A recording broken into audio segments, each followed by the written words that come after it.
Ladies and gentlemen, thank you once again. Thanks for joining me on Masterclass with Tope Bandele. And I'm not a guest, so the guest is gonna do justice. All right, but I just want to talk a bit about this. So when we talk about office politics, what are we talking about? A lot of people, as I said in the synopsis and in the intro, all right, I just need to do what I do best. I just need to perform excellent. Then that will take me that career step. I just want to be the best in what I do. I don't want to, I'm not going to play any politics. Yes, fine. Oh, thanks. Someone heard that I said I need water. All right. So, thank you. It's beautiful. Yes, you can do all those. But I tell you, good enough is not just good enough. Because when you will be spoken about, when you will be discussed, sometimes your manager is not the only one there. Sometimes the person that already sees your objectives and sees your performances and knows what you do best, or when you're at your best, is not the only one that is there.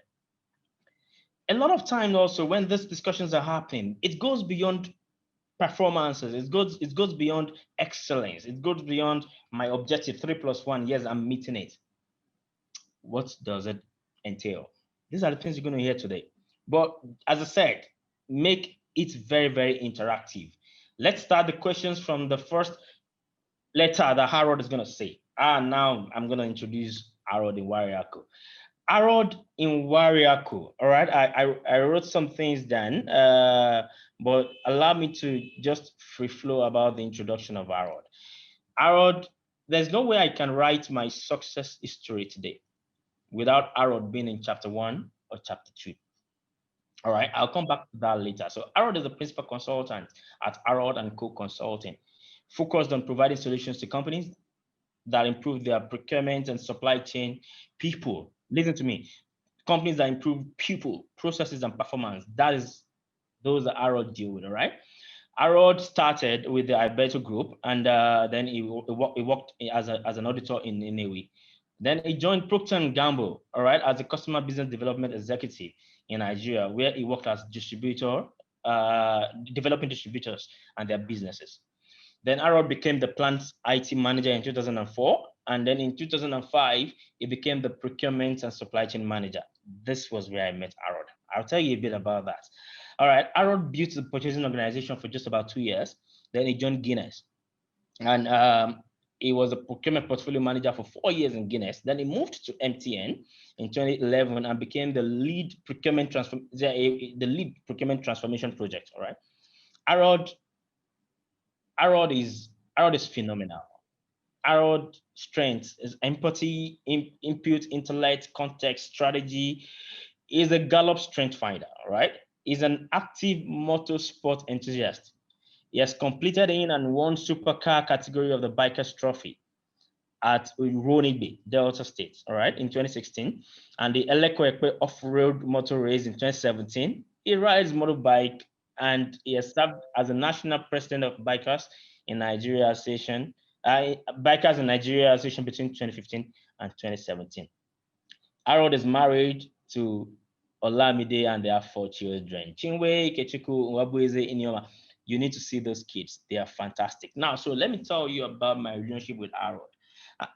Permit me, guys, I'm going to take just 2 minutes to do this. All right. So after school, I found myself in the bank, all right, in the bank doing boy job. I was carrying plates. I was buying boli, buying rice. I was actually an office messenger, all right, even as a graduate. And I did this diligently, even with my tie on. And between Thursday, from a Thursday, I was still office assistant.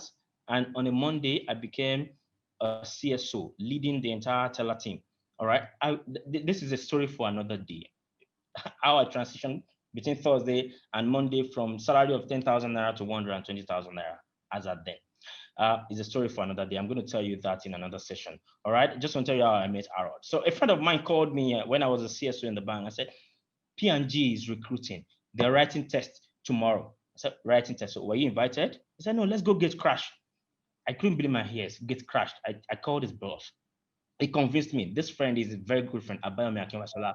I will never forget him. All right. And I went and Jogo Center to get crashed. And I remember then the HR manager, Abel will keep calling those that they've invited. They were writing the test. maybe only one will pass, two will pass. And eventually, we get crashed out, almost 2,000. We almost pulled down the gate at Jogo Center. We said we're going to write the test. We were allowed. We wrote the test. I passed the test. I was part of the 31 that passed the test. I went for the interviews, and this was where I met Harold. All right. In the interview, I read engineering, and everybody, they were like, okay, all right, so you're going to be in the on the line, production line. I was already wearing tie, so my blue collar or my white collar thing has entered my head, and I told them straight, and I wasn't going to go into the line. I don't want to do production. So what do you want to do? I said maybe high tea. I didn't know there was anything like procurement. I said maybe high tea or something else, and they said sorry, that wasn't a job for you then, and I left. 2 months after, I was called back again because someone took a chance on me, and that was Harold in Nwariaku. And Harold called me back and gave me a job in the procurement department. So Harold was my official first boss in supply chain. And I think that was September 2007. Yeah. And shortly after that, maybe about 2 months, Harold decided to leave the business. And I was like, oh my God. I went to him, I met him at the car park. Maybe you will remember now. And I said, boss, you brought me in and you're leaving me. And he said something. He said, Tope, you are here not because you know anyone. Just go do your thing. You will rise to the top. You don't need me to survive in Procter & Gamble. And that was it. That thing sank. And ladies and gentlemen, from Procter & Gamble, from one road to the other, joined Unilever from one road to the other. And today, 13, 14 years after, Harold, the boy then, is a supply chain director today. So great things has happened between that period and now, just because of those things you said to me. That is Harold for you. And I'm not going to take much of your time, guys. Otherwise, we're going to just, today's going to be a different session. So I'm going to bring Harold in Nwariaku. I'm asking you to unmute now, sir, to the show. All right, over to you, Harold. Where are you? We need to see you. Yes, I can see you now. Good evening, sir. How are you, Tope? Awesome. Long time. I'm doing very well. Long time. I know I blanked out. I left you for a while. I was doing my thing. You were doing your thing, and they both paid off, boss. And I want to say a very big thank you. You never heard this from me before. I think I posted it somewhere on Facebook some times ago.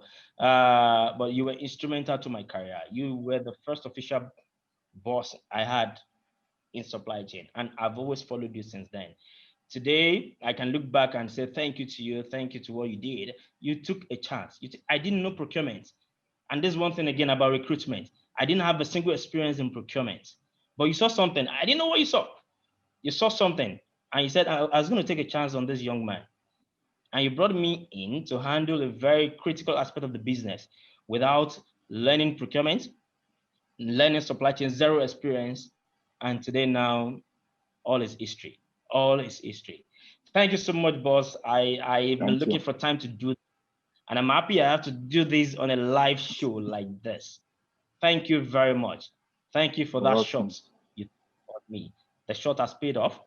I've not started. You're still gonna hear a lot of things, all right? Okay. Okay. Yeah. All right. So let's go straight into the show. Harold, office politics. What is office politics? Is it about the APC, PDP, Jagaban thing? What is office politics? Let's start with this. And guys, please, the chat box is there. My eye is on it. Start dropping your messages, your questions, and then let's make this very, very active.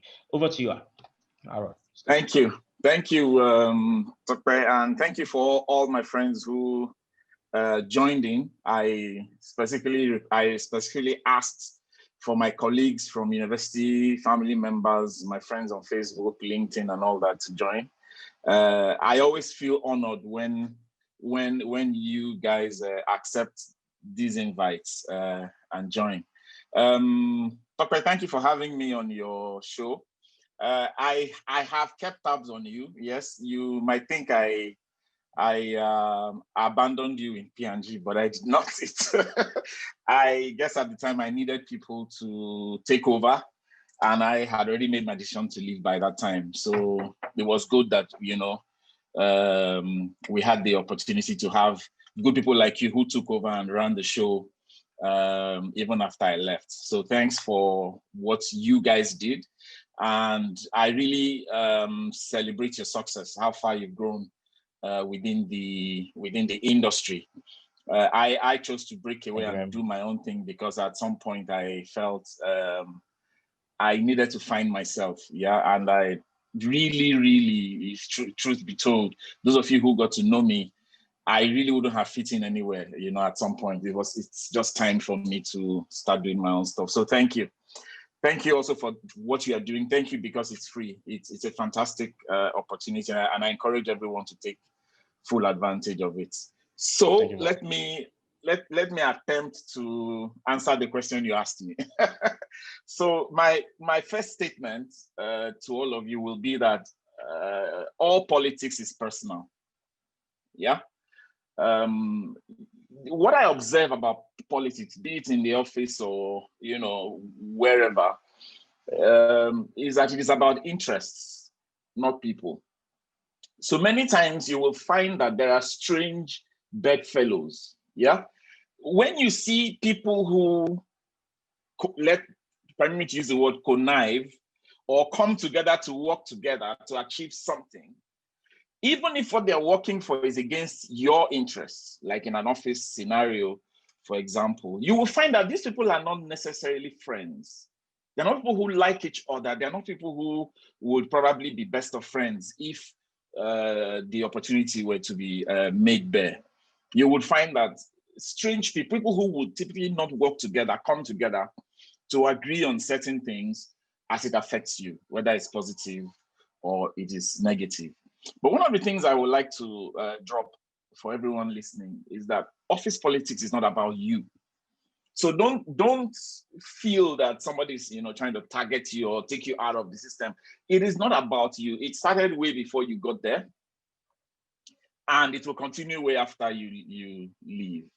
And for those people who say, I don't like politics, I hate politics, and I don't want to play it, well, the truth is, if you sit still and act like you don't care or it doesn't concern you, you are merely burying your head in the sand, because decisions are going to be made that affect you, either positively or negatively.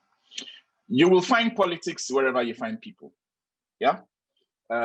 You will be surprised how your children, for those of you who are married or even when you were kids, how children behave and try to seek favor almost sometimes in favor of themselves against their siblings. That is a form of politics. Children do form alliances. Yeah. There are many times children come together to unite to get what they want. That is a form of politics. In schools, when we're in school, from primary school all the way, how do we form football teams? How do we form debating teams? We look for people we can work with. And usually you find people who are left out. People who are left out of the scheme of things because for one reason or the other, their relationships were not well worked out. They may not necessarily be the worst in terms of skill, and you will find this, but because they didn't fit in at that time, they were left out. Yeah, we find it in sports. Yeah, okay, please. So sorry, Aaron. So what do you mean by fitting? So when you say fitting, is there a measure? What are we looking at? What does fitting as at that time mean? Because I see a lot of people also say, yes, I don't think I fit into that department. So is it about the department? Is it about the manager? Or is it about, I'm here to do what I'm asked to do. I'm an accountant. I'm here to balance my books. So what exactly do you want again as a manager when you talk about fitting? Good. Fitting in is about relationships. Okay. And further down, I will talk about it, but I might just as well talk about it now. I attended a advanced I think it was a management development program at LBS many years ago. And I was sitting with some of my superiors in a session, in a class, and we're talking about performance and moving on to the C-suite, that is the executive suite, being a chief, of course, chief executive or chief of sales and all that. Basically moving into the executive team of any company. And in that room, I made this statement, and I say it again to you guys. At certain levels, it is not your skill that gets you a seat at the table at certain levels. And I say this because your skill by default got you where you are. If you didn't have your skills, you wouldn't be there. You won't be here. Okay. Yes. To move to the next level, it's very interesting, where you have a team of people working, it has nothing to do with if they were to rank the criteria, your skill will not even show up in the top 10.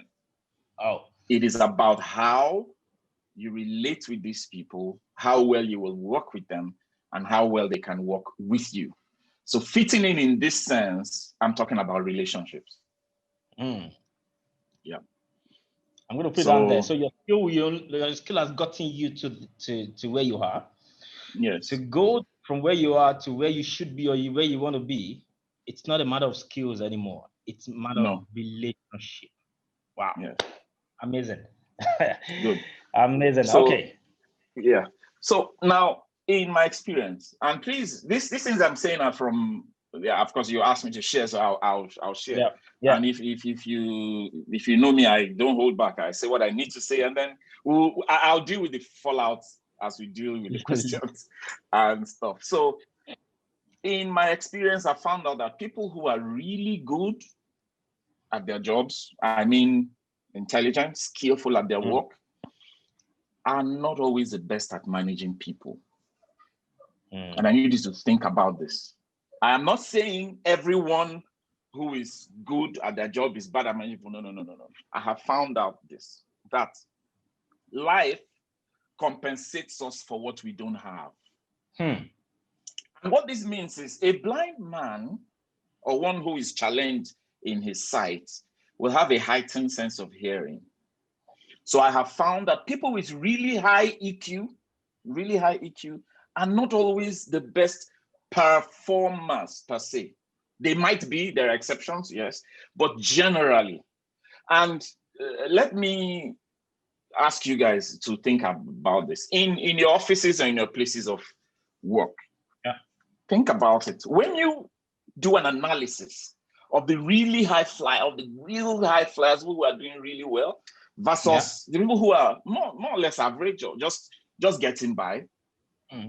A lot of those people are average and who are getting by, using those terms, have very strong informal relationships with their colleagues. Maybe that is how life compensates them. I don't know. This is just how I read it. They have really, how you will know this, try and attack them. Try and use your intelligence. And you see people fighting for them. You will see the crowd that will come up on their behalf. That is it. That's true. That is how you know. Relationship. And I've experienced this several times. Some of them make up for what they lack by establishing really strong informal relationships with their colleagues. Yeah. And then I will also, okay, you want to say something or? No. I was thinking we can also take a few questions as we go. Sure, please. Sorry, so it might take you, we might keep jumping from that's there. Fine. But no, that's fine. So someone said, what do we do about psychopathy, backstabbing?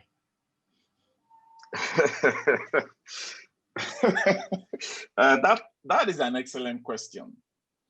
Let me try to answer it this way. Okay. You do not want to define politics as bad. You would be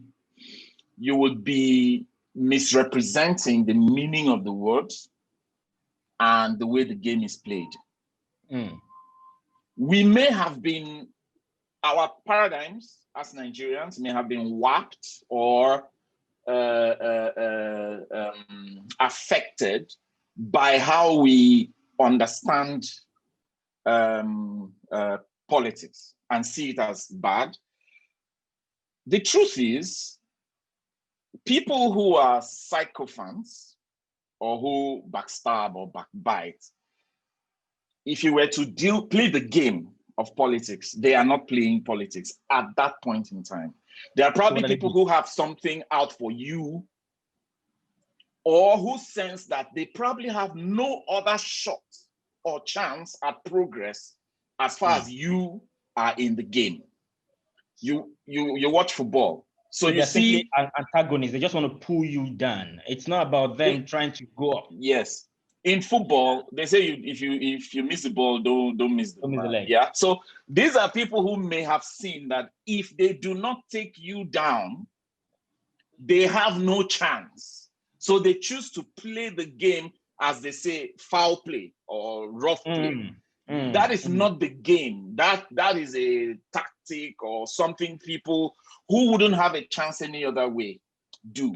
So in itself, doing that is bad, but your boss, if he's a good referee, and forgive me for using football as in this analogy now, if your boss is a good referee, he will detect that this guy is not playing the game right. Unfortunately, not all bosses are good referees. Unfortunately, not all companies have VAR. So let me throw this in again. But do you also know, Aaron, that there are some bosses that actually this everything they surround themselves with, people, essays, and they even call some people into the office and start asking them about others. There are some managers like this, and they give room for this backstabbing, for this psychophancy, and this kind of thing pull down businesses, pull down structures, pull down people. And I'll add that to this next question of Tony. He says, when you talk about fitting in its relationship, he said, how do you differentiate it from eye service? And I think that is exactly what you're talking about people going in and trying to pull other people down just because of what they want to gain from it. Yeah. So the term eye service is something we use here for people who only work when you are seeing them. Yeah, that's really what it is. They do the work for you to see. They are not doing it because they know what they're doing. Because the moment the boss is not around, they're as idle as the next man. When the boss is coming, they say, listen, let me. So again, I have a session called Managing Your Boss. And Tope, if you remember, we're having this debate whether to combine the two because they usually have a relationship. If you do an analysis of bosses, you will find that 3 out of 10 are probably ones you qualify as bad bosses or bosses who don't pick out some of these traits in their employees and in their subordinates. The reason we have this session called Surviving Office Politics is because what we want to share with you here is how to survive it. So I am of the opinion that quite a number of people who join this session don't like it and they don't want to play it. They just want to let their work speak for. And listen, I get it. You want your work to speak for you. That's clear to me. They can't run away from me. Yeah. So, Mojirola said something quite interesting. He said, if you don't do politics will do you. Yeah. It's actually a title of a book. I love that. Yeah. I love that. Yeah. And someone now asks that he wants you to elaborate. That's from Oluchi. It says, Ara, please elaborate on building relationships. What do you really mean by building relationships? Good. So these are some of the points I've noted. So let me just as well get there. One of the tips I share with people when you get into a new environment or into an office, there's something we say in Igbo about a chicken or a hen who is taken to a new compound. It stands on one leg. It stands on one foot. It stands on one foot until it can observe its environment and know if it is safe to put the second foot down. First thing about building relationships, when you get into an organization and you're new, or even if you have been in an organization and you feel you have been left out of politics or of the game as it is played, first thing you want to do is take a step back and analyze your environment. First of all, take the take the org chart of your company and take a good, close look at it. Not just your department, yes, but beyond your department, of the organization. Try and understand who the players are. Who are the people who matter? As you study, and everybody has this ability, as you look around, the truth is, you might find that there are power brokers in other departments who are not necessarily the CEO, but who the CEO cannot function without. You might find out that there are people in the organization who are maybe low level, mid level, not senior people, but who have the ear of the CEO. If you take your time and study the people in your company, in your organization, you will start to see, put it in quotes, the people who matter. Now, what I'm saying is not just for Nigeria. This is everywhere, because organizations outside the country, organizations in other parts of the world struggle with discrimination and racism and all that. And those form the foundation of the kind of politics that is played there as well. So what I'm saying is, look around. Your boss, huge stakeholder in the company, most important in my books. Beyond him, look around. Are there people within the organization who move things? And by move things, I mean, when they speak, everybody listens. Your assignment, as long as there's nothing in their personality that puts you off, and even if there is, you might want to reconsider what puts you off. You might want to start to establish relationships with them. How I do this, and this is, not everybody might adopt this approach. I look for opportunities that I can help them with. Maybe there's something they need done. Fortunately, I'm in procurement, so usually my space is where a lot of people dump stuff or used to dump stuff. When stuff comes from people like that, trust me, I want to give it some priority. They didn't ask. There was no time they said, treat my own first. No, but I will take it on myself to be sure that they don't complain. Why? Because they have a very loud voice. Exactly. If they are really stakeholders, they have a loud voice. I don't want them complaining about me. So that'll be like my first step. This is aside my usually ward rounds that I do. I stop, hi, you just checked off. Do you have any issues? So building those relationships in depending on what unit you are in and how you can best support them, might be one strong way. Yeah, might be one way to do it. Yeah, someone says key takeaway: identify the influential people in your organization and win their trust. So let me just throw this dilemma also. It's not just about winning their trust, it's about understanding how can you also be a value to them. So you are in supply chain, you know you do a lot of stuff with finance. Your finance director is a key stakeholder in your life. So how can your process really make the finance director's process very seamless? Have you ever gone to him and said, hey, okay, what do you think I can do for you? How do you prioritize his request? And that's just one thing you said here also. Harold, I think before even hearing this from you, this is one thing I really don't joke with. In my email box, I created folders for those people. So if I see emails from them, forget. Those are the things I first attend to. Not just because of it, but because also I don't want them. First, I want them to see me as effective. Sorry, that's politics. I want them to see me as efficient.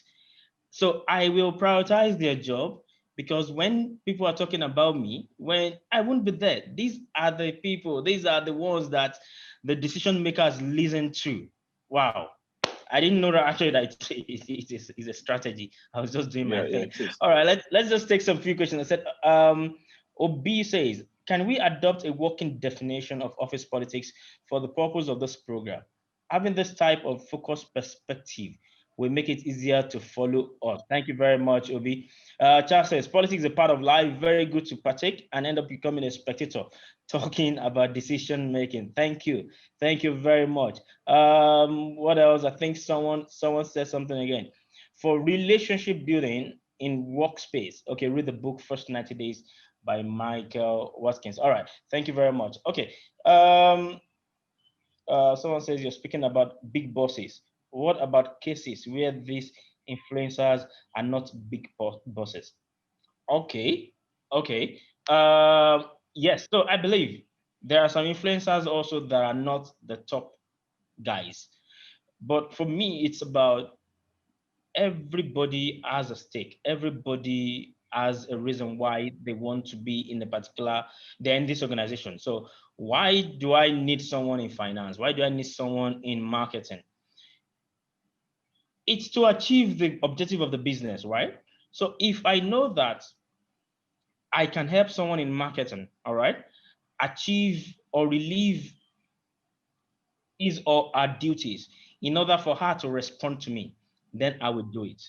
So it is not sucking up. It's not about eye service, but it's about actually seeing that value that you can give to me, and I go for it by helping you also or adding value into your own operation. That is actually what I was trying to explain.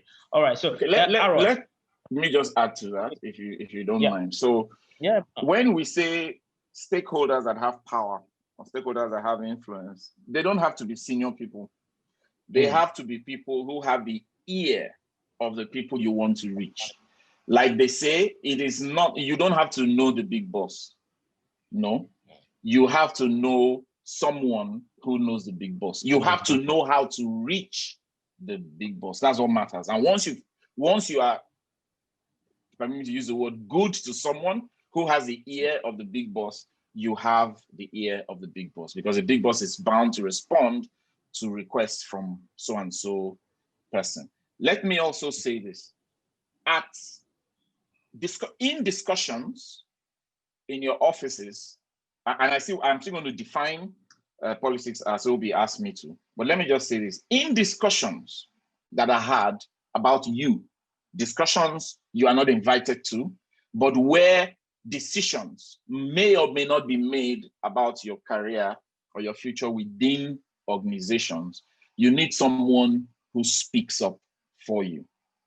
If you don't have a relationship that is strong enough to allow somebody say, I know that guy, let's have him here, give him a chance. I think he can do this. I've seen him demonstrate certain qualities.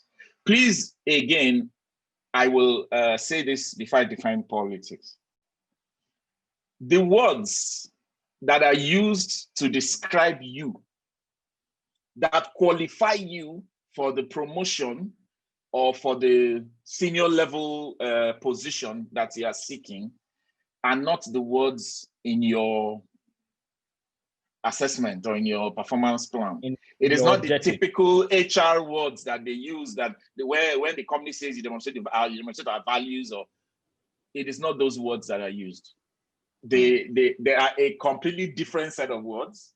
And sometimes the tone in which such words are used to describe you may be all it takes for the people at that table to say, we are not sure we can take a chance on this person yet. That's why relationships matter. That's why they matter. Definition, so I did. What you're saying already is it's not even more of the content. It's actually the how. It's even said. The how body language in that boardroom. All right. When the performance discussion is going on. One single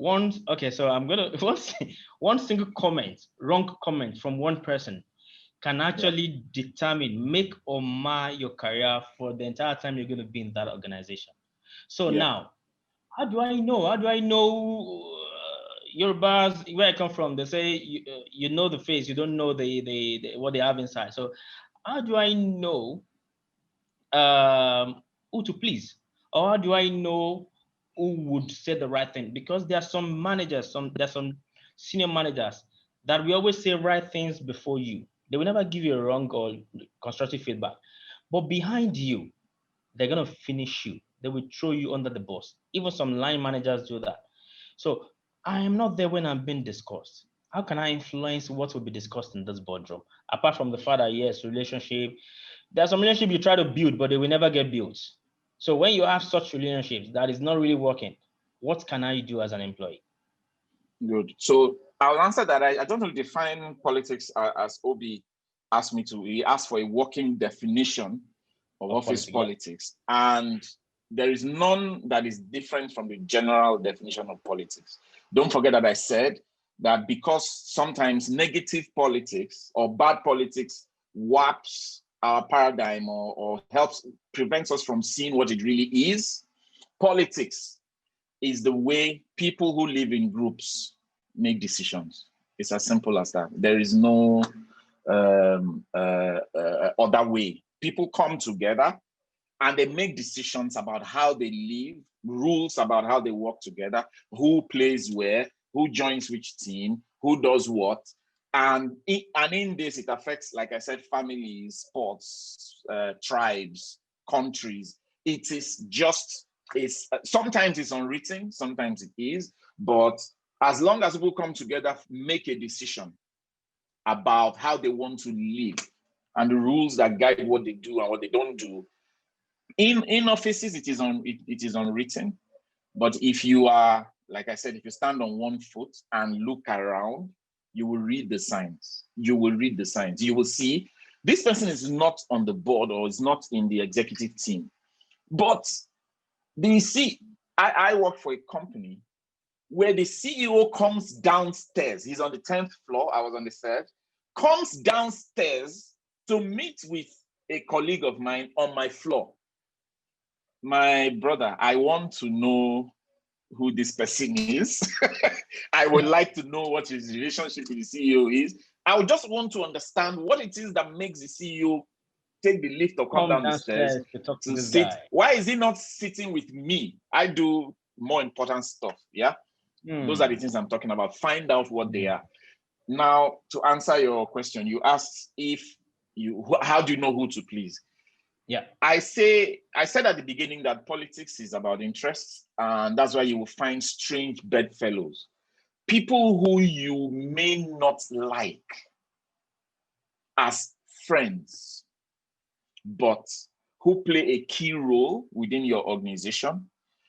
I would ask you to shed your ego and whatever it is that gets you upset about them, and find out what is making them succeed or have the ear of the people you need to reach. Whether that person is a messenger, a driver, a PA, a secretary, or a secretary. Some secretaries can put you off. I'm telling you that simple acts that get you having, let me say this. You don't always need people to do stuff for you. You don't. But you don't want them fighting you. You don't always need them to do things for you, but don't try to get them against you. Against you. Wow. You don't need it. You don't That's need deep. It's unnecessary. So do whatever you have to do. Just listen. Don't fight me. We may not be best of friends, but let's have a relationship that works so you are not fighting me.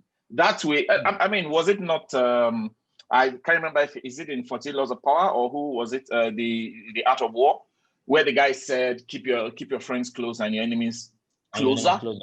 That is what strange bedfellows is all about. Sometimes you have relationships with people just so you can hear what they are talking about you. You don't need these people in life. You don't need them. But hey, I want to be close to you. Of course, you are not going to tell them that. But you are keeping relationships. Just keep things working so that they can say, come on, is it true? This is what I heard. Sometimes that is all you need to take corrective action and forestall something that may become something else in the future. So by building relationships, they don't have to be people you like. First of all, let's take your boss. Don't play with your boss. Let's just pack that one first, because anything that touches your boss, that's no good area. Difficult. Yeah, it will be difficult. Some people will say, my boss is too hard. My boss is difficult. I don't care what he thinks. I don't care what he do. I just want to do my thing. Congratulations. Yeah. Pack him first, because I don't want you touching that one. Yeah. Deal with the people you can see who have an influence. Their level in the organization doesn't matter. It doesn't matter. But they are people who can influence, who can reach people you need to reach. That is all that you need in terms of building relationships. In that meeting, Tope, you talked about people discussing you and you are not there and all that, and then one person saying the same way. It takes one person to spoil your show. Friends, it takes one person to stand up for you. It's one person. He will say, listen, you guys may have had a bad experience with this chap. He may have done, but I'm telling you, based on what I know. And if that person is an influential person on that team, everybody's going to say, okay, guess what they will say? They say, if you say so, we will take him. Just it takes one person. Yes. I mean, that doesn't mean you treat every other person like crap, but I mean, you get the point. Wow, this is deep, guys. Please keep your questions coming, and let's take it and make it very engaging. All right, someone says, just one person is all it takes to pull you up or pull you down wherever it matters. All right, thank you very much. Now let's talk about promotions or appraisals. When I know I've done so much, I'm the best in what I do. I'm better than other people, in quotes, that I say, and still I don't get that promotion, or they're bringing people above me to actually probably lead my department or stuff like that. What should be the reaction? All right, so it's like a failed politics now, a failed election. You've played all your politics, you did not win. Someone else was still chosen over you. What should be my reaction? And that is another level of the politics. So this is the politics after the election.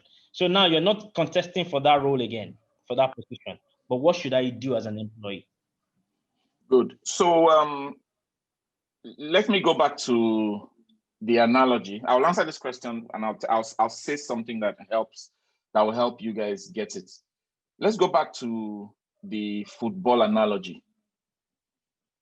Not every foul play is noticed by the referee. Some players break other players' feet or legs and the referee didn't see it. The referee said he didn't see it. Didn't see it. And that person, at best, will get a yellow card. Not every foul play is noticed by the referee. But I've observed that on the balance of things, if you play right and you play it well, you would usually, it would be an exception for you to do these right things and still get the bad, it does happen, but I'm not quite sure it is a norm, because what happens is the player gets fouled, referee didn't see it, referee didn't blow, and he walks out of the pitch and he says, I'm not playing anymore. That's what happens. You say, I'm not playing again. What? The referee should have seen it, and you walk out of the pitch, forgetting that you may just be the one to score a goal at the next opportunity. Yeah. So office politics doesn't have to favor even the best players. It doesn't favor them all the time. Even the eye service people, because your boss can change, and then you now have a boss who doesn't believe in eye service. And you see those people struggling. In fact, many times they leave because they can't cope. So they can't cope anymore. That's true. Balance of things, doing the right thing as well as understanding how to play the game will give you what I would say is a fair shake. I'm not saying it's all the time, no, but on the balance, you will get a fair shake of things. Now, let me also say this, that did you know that you started, for those who say, I don't want to join politics or I hate politics, did you know that you started playing office politics when you sent in your CV for a job? Did you know? How? Good. What did the company do? The company shared its manifesto with you. They told you what they would do if you joined them. They told you what they are all about. They sold you on the manifesto. You bought the idea and you voted for them by sending in your CV. Why did you go for the interview well-dressed? Okay, if you don't care, it doesn't matter. I'll go as I like. They have to see the real me, my friends. You wore your best suit. You polished your shoes. In fact, you ironed your clothes 2 days before. You didn't want NEPA to mess you up if you are here. You did everything to fit in. You did it. You were asking questions. What time is interview? I want to come on time. You were playing. You make inquiries about the company and about the role. You were playing the game. You wanted them to choose you. Wow. Yeah. You can't now get in and say, I'm done. I'm not playing politics. I'm not asking you to copy the negative side of politics. I'm asking you to understand the game, understand it, understand who the real players are, understand the chances you can take, the ones you can't, build your relationships from the ground up, and do as much as you can to be where it matters. Offer your services or your gifts and stuff, because those things count. You are in an office and somebody took advantage of you because you were not as aware as you should have been, took a position you were aiming for. That's fine. That's fine. It is not the end of the world. First of all, if you analyze, and please let me say this, you may not all agree. In life, I have found, this is true for me, may not be true for you, just take it as coming from me. Yeah. I have found that most things I didn't succeed in, there was something I didn't do well. This is for me, and I'm just sharing it with you. Most things I didn't succeed in, when I do an in-depth analysis and reflection of my role or my part in it, I will find gaps and opportunities I did not take. So I'm hard on myself first. So if I miss an opportunity, I'm going to go back and check. Did I really? So you're not holding anyone accountable for your failure. You're holding yourself accountable. Fully. It is me. I blame myself 100% first. Now, like I said, it's not that it's true for everybody. Some people, yes, you gave your best shot. This is true. So if that is your case, then you need to go back and re-strategize. You only lost a battle. You haven't lost the war. You've not lost the war. These opportunities come and go. They come and they go. Don't give in. Don't throw in the towel. Don't say, I'll never. No. The opportunities are going to come. It's just a question of time. There are some people who stayed at one level for 10 years and skipped so many levels to get to where they are. There are some people who went all the way to the top in 1 year and crashed from there. You are not always the decider of how these destinies play out. Okay, good. All right, let's go back to the questions again. All right, I know you have a lot to dish out today, and if we continue, we'll be here till 8 o'clock. All right, so it says, Mujirola, how can you get these people on your side, or at least so they don't fight you, especially in a situation where you may be competing for the same job, but they are very, very influential? So Mujirola is taking us back to where you said, even if you don't, you're not getting anything from everyone, but at least make sure that they are not on your other side. They don't fight you. So if they are competing for your job or what you're gunning for, they're also gunning for it. How do you not get them on your side? That's the question. So let me go back to something we said earlier. When I talked about life compensating you for what you don't have, there are times you find yourself in a team and everybody's better than you. Yeah, they are. You've assessed yourself and you say, listen, these guys are good. Yeah, there was a time I was in the choir many years ago in church in Lagos, and believe me, whether playing keyboard or whether singing these guys high end, they're like professionals. Yeah. What did I do? What did I do? I said, okay, they are better at singing. Yes, I'm average. I'm not, I'm not Michael Jackson or what's that guy's name? John Legend. Yeah. So I became the record keeper of the choir. So I became the one who would document every song, every part, and I would have it in a file. So when we are singing, I will sing the correct thing. But even if somebody forgets their part, I'll open my file. That's the line. I became relevant by doing something no other person was doing. Wow. I also became very observant about people who feel down, maybe having a birthday. I'll buy a small card. I'll write. There are some people whose usefulness in this life today is that they know how to run WhatsApp groups. You will be surprised. It sounds like a joke now. Yeah. And yes, I know you will laugh. Their usefulness. In fact, let me say it this way. If we didn't have WhatsApp groups, we will be struggling to find their relevance. To find them. Yes. Because they will not forget anybody's birthday. They will not forget anybody's that is their relevance. I can assure you that if you look around, you will find something that you can contribute to that team that makes you stand out.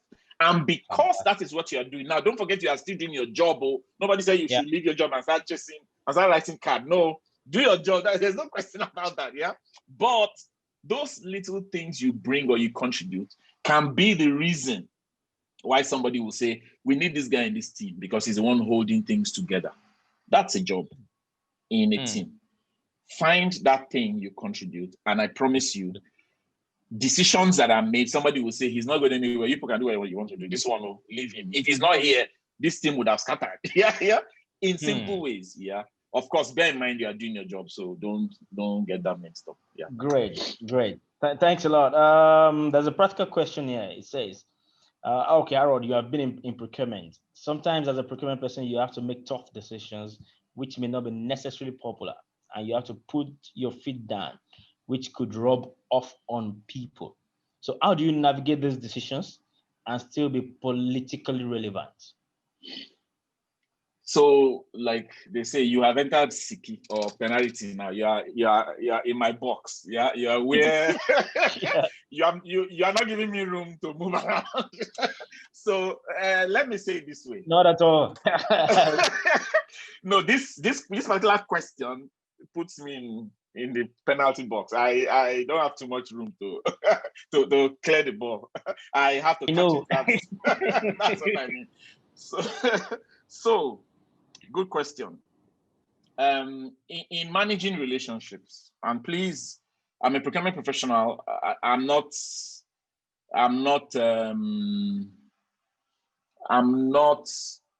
how would I put it now?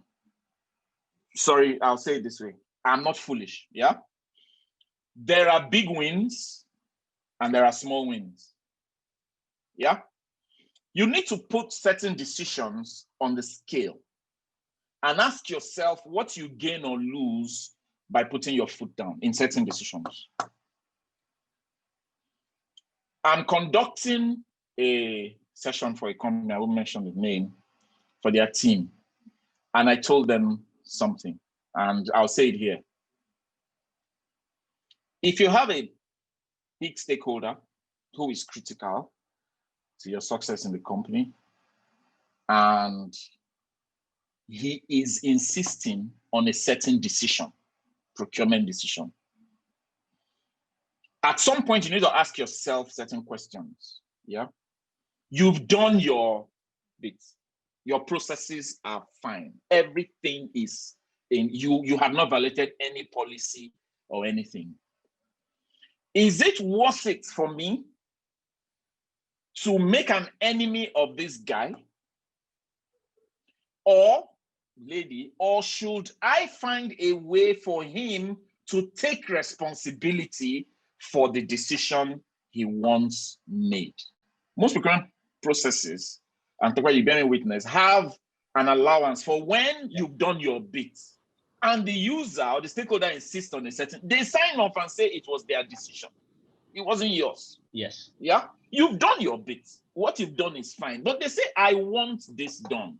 For whatever reason. You will have to find a way to make them take responsibility for that decision and let it go if it is not a big win for you. And I feel I may have to repeat this so it sinks in, but I'm sure Tope is sending out the video, so maybe you might want to play it again. Now the Choose your video is battles. going to be on YouTube, and we can always look at it. Good. Choose your battles. Don't be so stubborn and hell-bent that you annoy everybody because you think you know what you are doing. Sometimes those decisions are not about cost savings. Sometimes he needs that particular supplier, that particular decision, because there is something else that is important for the company that he needs to get beyond that one decision. Yeah. So if you go all out and you are fighting because you run your processes, even if your processes allow you, make him take responsibility, you are saying, no, I am procurement. I am afraid that you may not be making a wise decision. So make sure it is not a battle. It is not a big win. It's not something that's going to so kill the company if he makes a decision.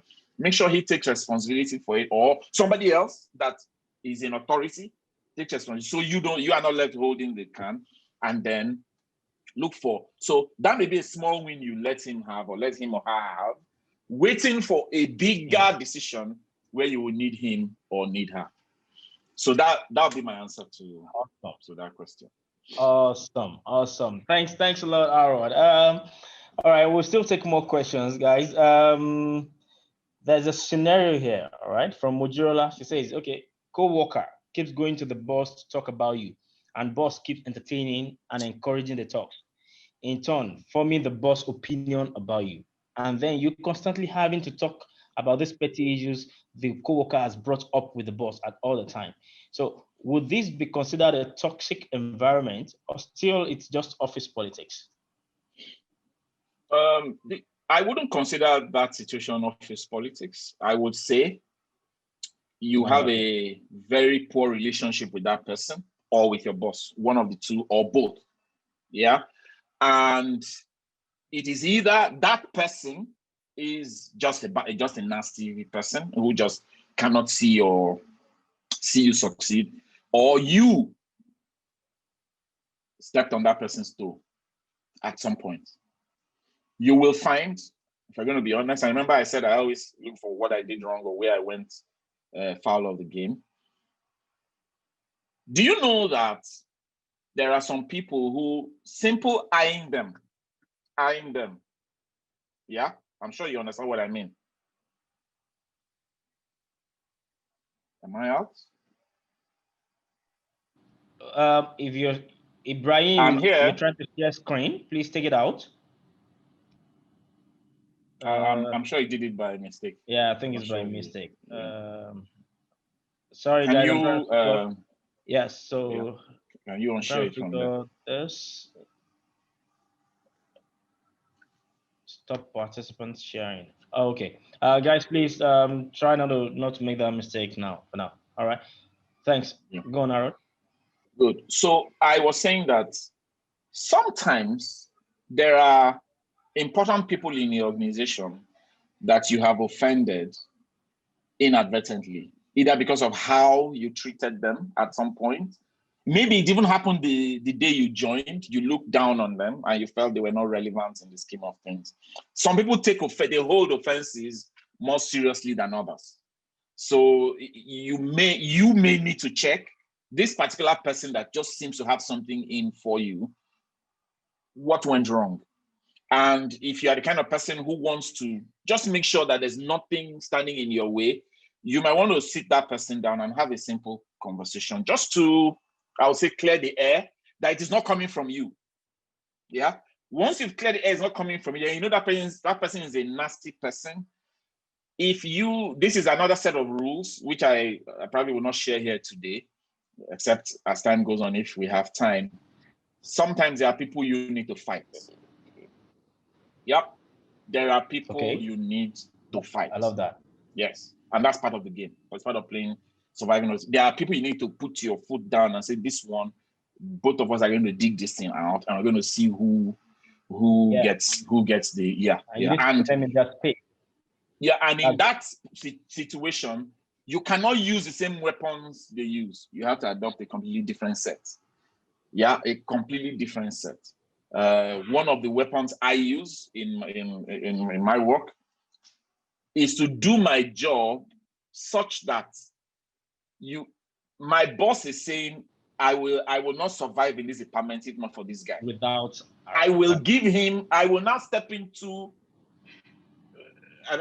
a different element of my work where so my boss is you saying, operate in a different realm from others. I want this report next week.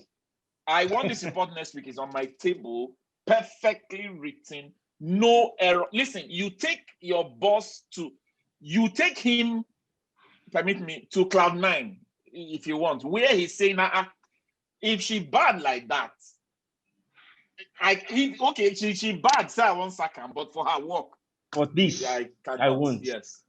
So I mean, you have to choose. That's you have to choose your strategy. Weapons. Yeah. Awesome.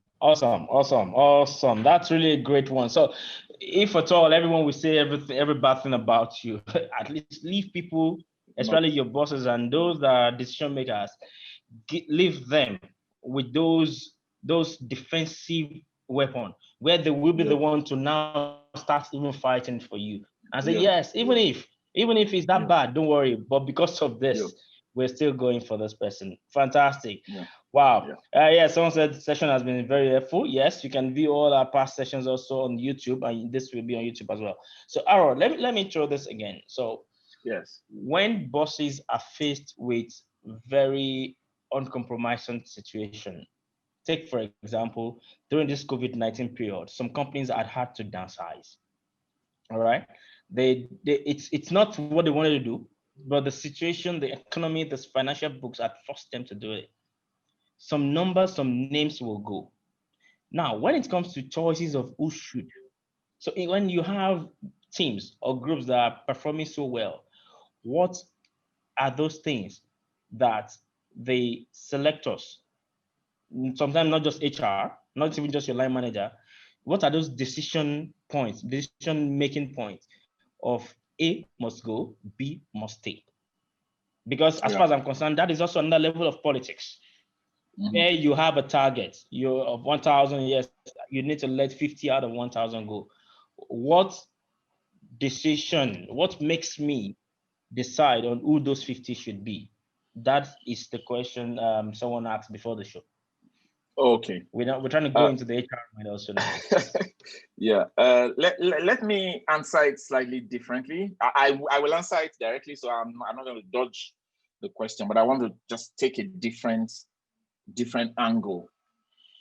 If the company is downsizing because of costs or because of bad performance, there are different criteria. If it's because of costs, of course, they'll typically look for their biggest cost areas and look for how they can begin to, of course, these biggest cost areas doesn't affect them. You know, they are the biggest cost areas. But I hope your boss is not here. Those executives are the biggest cost areas. but they will not look at themselves. They will always, they won't. They have their Prado, one for the husband, one for the wife. They live in Ikoyi VGC. And they're still looking at those of us living in Yaba. We know. So if you have done some of the earlier things we talked about, you've analyzed the company carefully, you know who the players are, you know who the stakeholders are, you know who the people who hold power are, and you know who you are and where you are in your boss's reckoning and in the company's reckoning, may I suggest this thought? You will know if you are going to go or if you are going to stay. You will know.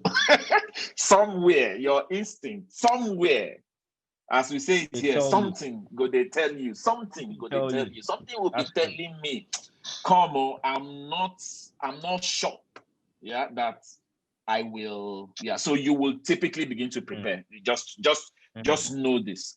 Now, if it is a situation where, listen, it's a tough decision, they have to choose one person and the other. I would say that if you have a strong relationship with your boss and your boss is not a bad boss, the 30% we've marked out, he will or she will find a way to give you a hint as to whether you are staying or going. There's a way he or she will communicate. Listen, you might need, so you at least have a heads up to whatever. If he's the kind who reckons that wherever this company is going, we are going to need you. You are relevant either way, yeah. Then you can just stay calm and allow. You see, the truth is that is not the time to begin to lobby. It's too late. Yeah, you would have created or established your position long before that date. Long before. I mean, it has to be a crisis where nothing could be done, and they'll find a way to ease you off and sort of compensate you for that. And even in that instance, your boss will be begging you or trying to help you understand why he or she made that decision. So you would have established your position way before that time. So you would have known, or you would have had a hint or something. And your informal relationship, you're not talking about having informal relationships, somebody who knows. It's not somebody that's going to type the thing. You think some of those things are so secret. Somebody knows. Somebody will give you a heads up. Now, yes, and you would probably, Now, if you have established relevance and you are somebody who you are needed for the next level. In fact, your relevance is even more in a crisis than when things are normal. Then it's unlikely, Then it's unlikely that you will be the one. Great. Even bad bosses know the people who do the work. Even bad bosses, they know who are doing the work. They know. Awesome. Someone asked the question again. It says, is it right to confront your boss when you notice that your boss is playing dirty politics? So the question is interesting because I'm wondering, is it that the dirty policy is affecting you, or he's just playing it and you can see it? No, it's affecting you. You can see it. It's affecting you. It's affecting you. Okay. So you do just keep quiet or go head on and address it with your boss. Good. So I have a session for managing your boss where I discuss bad bosses and good bosses. So this answer is going to be, is your boss a bad boss or a good boss? Yeah, because some bosses will play policies that affects you negatively if you have not, if they are looking for a way to send you a message that you are not, you are not doing what's expected of you. Yeah, if he's a bad boss who doesn't know how to manage performance communications, they have a way to do that. But if you are working for a bad boss, just allow me use that term. If you cannot change department, and I'm telling you the truth, if you cannot change department and you have not received a revelation that he's leaving soon, you might want to start exploring other opportunities, just for your peace of mind, just for your peace of mind. If he's a bad boss and he's not doing this to shake you up and make you step up some failures on your part, and he's not leaving soon, you would be fair. You will be honest with yourself to say, listen, I might want to explore some other opportunities. Fantastic. Okay. I think there's still some questions or points in the chat. You guys really made this interactive that I can't even see the questions anymore. I've been seeing some banters among some people. Yeah, I think as humans, active listening is a skill set that should. Yeah. Okay. Thank you very much. All right. Okay, so if you still, you mentioned that probably some people really want to say some things on the show as well. Is that still? Even though they keep dialing in and dialing out, so maybe their network isn't very strong. There's a Obi is one of them, and Linda is also one of them. So okay, but I mean they are here, so if they have something to say, I'm sure they will just mention it, and then we can let them. There's an interesting twist from Tope. It says, how do you manage gender, female office politics?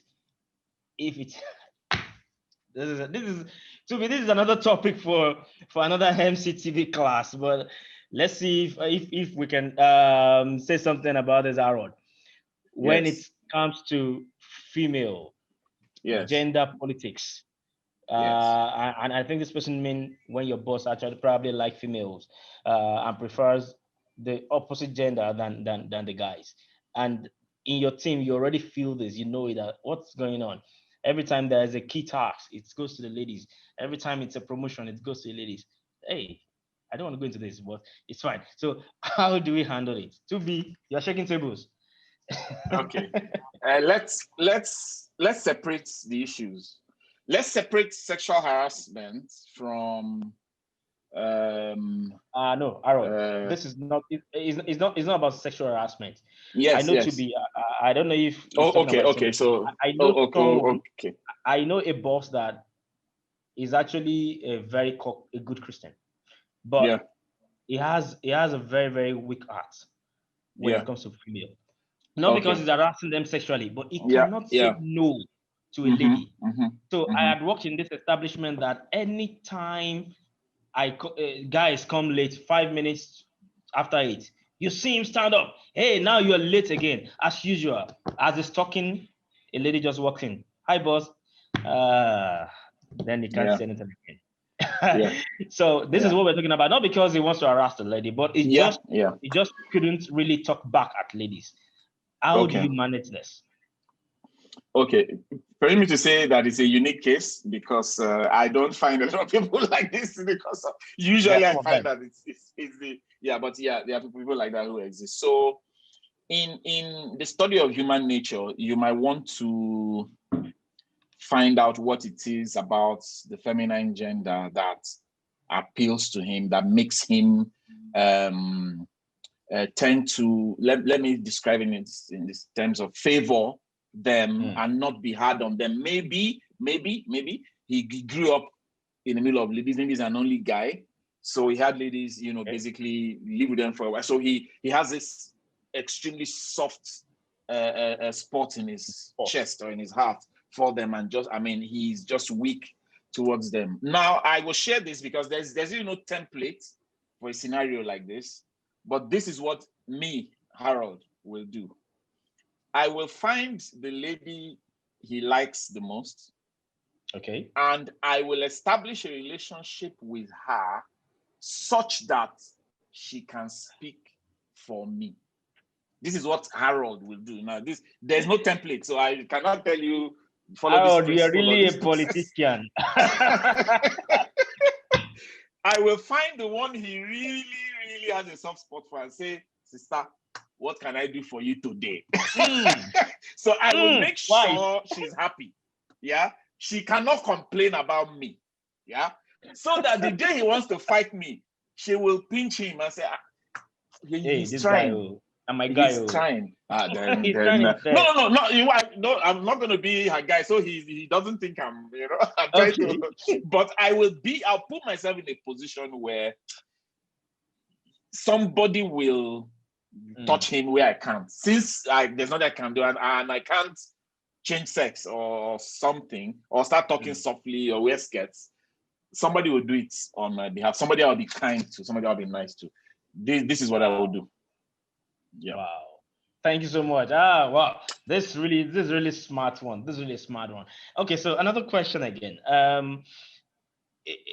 Is it right to actually go ahead of your boss or to report a dirty politics being played, reporting it to your manager's manager? Boss, So my boss is playing dirty. Is playing favoritism. Actually, is doing it wrongly. So can I approach his own boss and talk to him about it? Good. Back to what I said about standing on one leg. You need to know the culture of the organization you work with. Okay.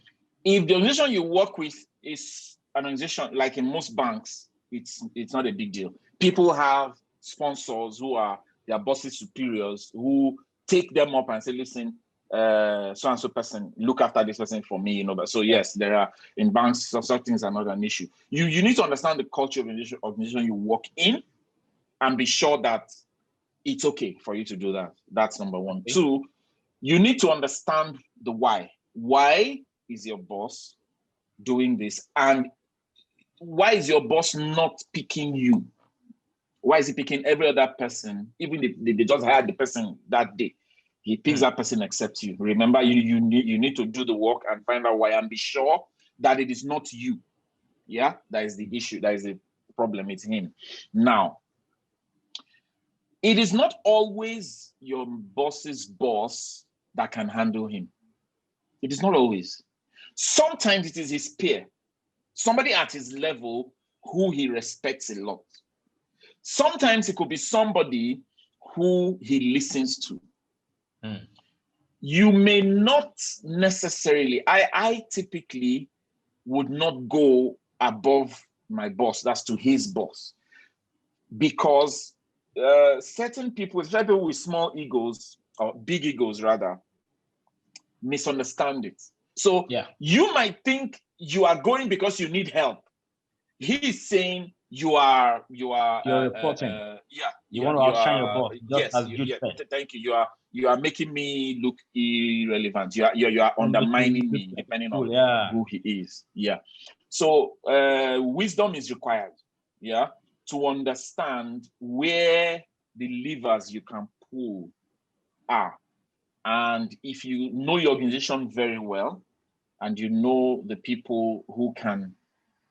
And you will also note that these people, if they are the people you think they are through your observation and all that, they may not even mention your name in that scenario.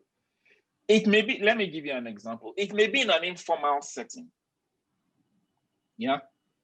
Maybe you went for something and then it's dinner or something, and you are passing. And the person calls you and says, come. And he starts talking to your boss. I say, Shebi, this guy works with you or works for you. Well, he's really done some interesting things for me. There were some things I needed done, and he stepped in with my team and sorted it out, blah, blah, blah.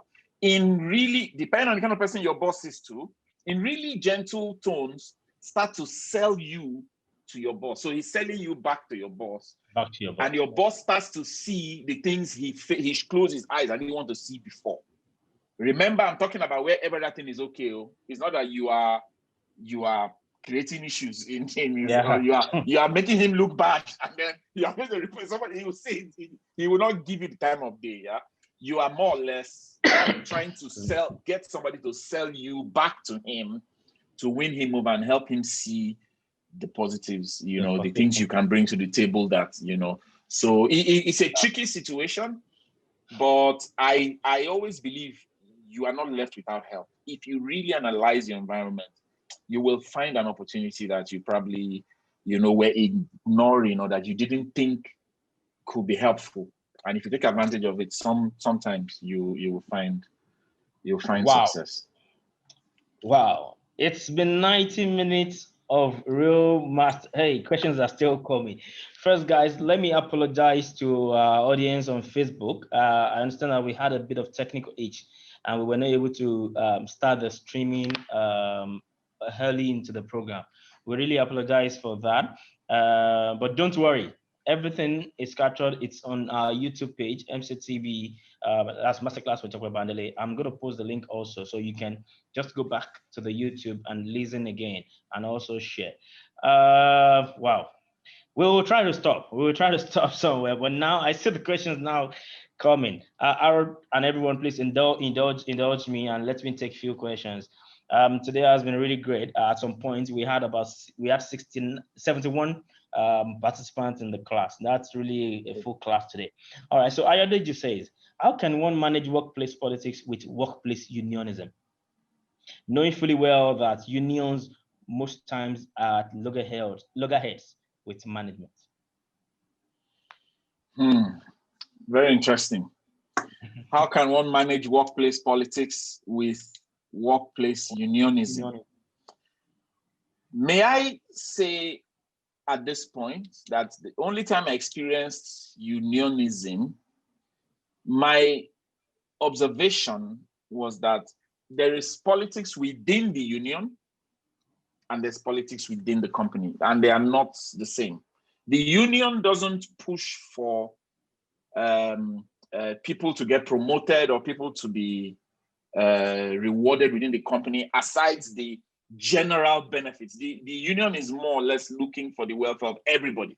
I have not seen a union that is saying we want to revise the performance plan such that, you know, in the way a typical HR organization would do it. So the union is more or less on a benefit reward system where they more or less challenge the company to do better, and when there are issues, they threaten a strike or they do one thing or the other. So you're either playing politics within the union, you can't really use that to manage your own. They are not exactly the same. Yeah, that would be my answer. Spot on. Fantastic. Thank you so much, Harold. We try to always stop at 90 minutes. We've really had a very great time. I have a full note, and also I have a lot of notes, and I can see a lot of exchanges on the chat in the as chat, well. yeah, which is quite interesting. Fantastic, thank you very much. Thanks for coming on the show, and to all the 71. Some people keep coming in, and Israel, you raised your hand. Do you want to? Okay, let's do this. I hardly do it, but I'm gonna do it. So Israel, it's fine. You can unmute yourself. I guess you have a personal question you want to ask yourself. So please go ahead. Israel and Nadi. You there, Israel? Okay, so I don't think that works. All right, so thank you very much once again. I really appreciate you coming on the show. And guys, this is module 9. Module 10 is in another 2 weeks. Someone says time went by so fast. This was really good. We need part 2 and part 3. No problem. So this is the thing, guys. If you also have topics that you would like me to bring on MCTB, do me a favor, just drop me an email at masterclass.topebandele@gmail.com. I'm gonna just type it here. So someone should just help me type that. It's masterclass.topebandele@gmail.com.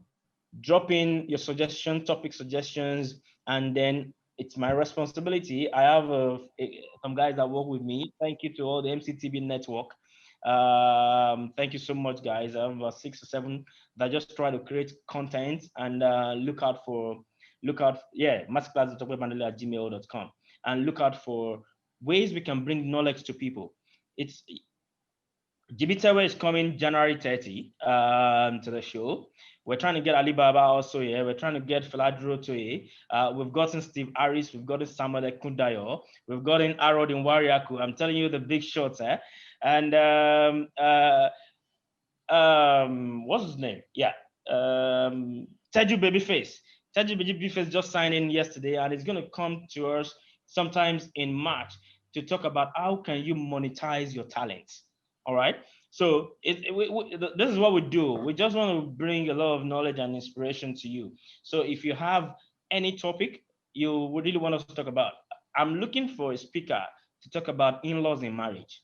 I'm still looking for a speaker to do that. These are potent things that are really causes a lot of things in marriages and stuff like that. We want to break it open. We want to discuss it, and then be able to really make sense out of it. So thank you very much to everyone that joined. Thank you so much, boss Harold. Thank you. I really appreciate you coming on the show today. It's really a great pleasure to have you. It's a great honor as well. I'm gonna put in the link again, the YouTube link, for everyone to see. Please, the only way you can say thank you for having this kind of good show is also to simply visit our YouTube link and like, share, and subscribe. I don't get anything for that though, but I just want to get information out to people. So thank you so much. And if you still want to be part of the MCTB Learning Hub, I'm still waiting for someone who's going to score 50 over 50 in my questions every Sunday.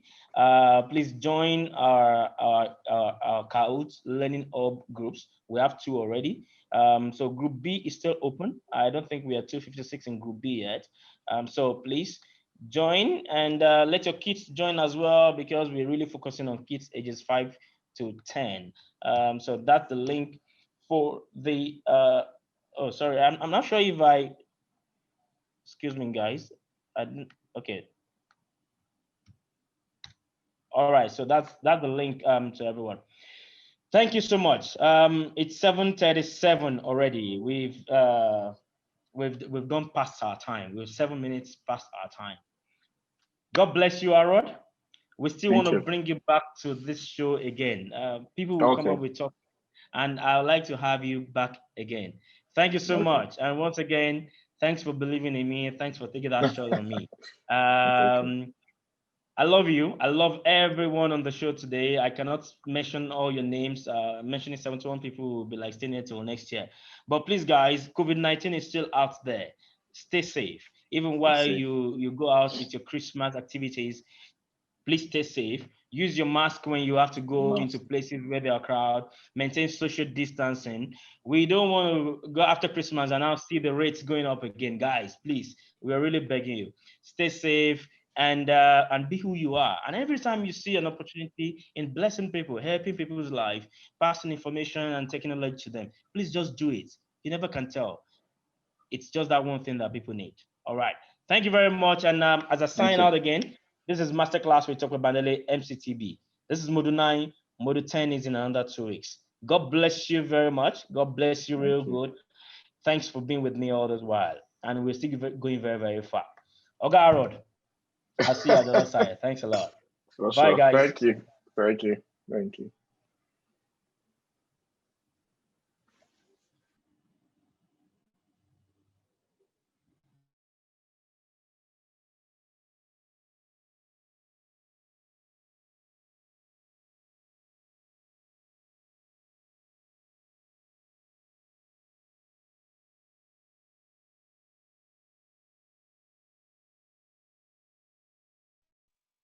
Thank you. I can still see some people still saying things in the chat. Thank you very much.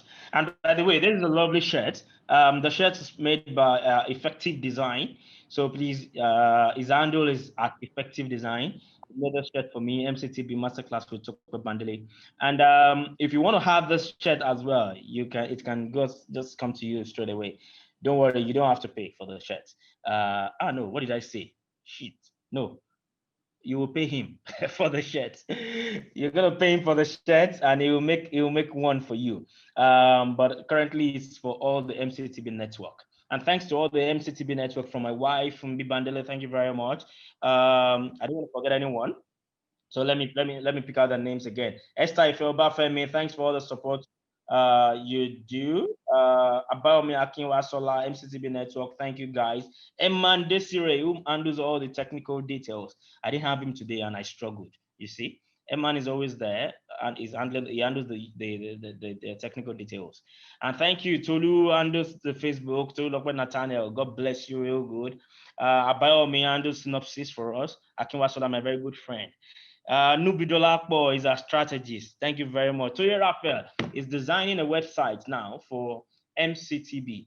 This website will be launched, I tell you, before January 1. We're going to launch our website. And this is done for free from my guy, Toye Raphael of Christian Champina. Thank you so much, guys. I really appreciate you. You've always been there for me. And let's continue to just make people happy and bring knowledge to people. God bless you. Have a lovely evening. Bye. Slam dunk, are you ready to make me?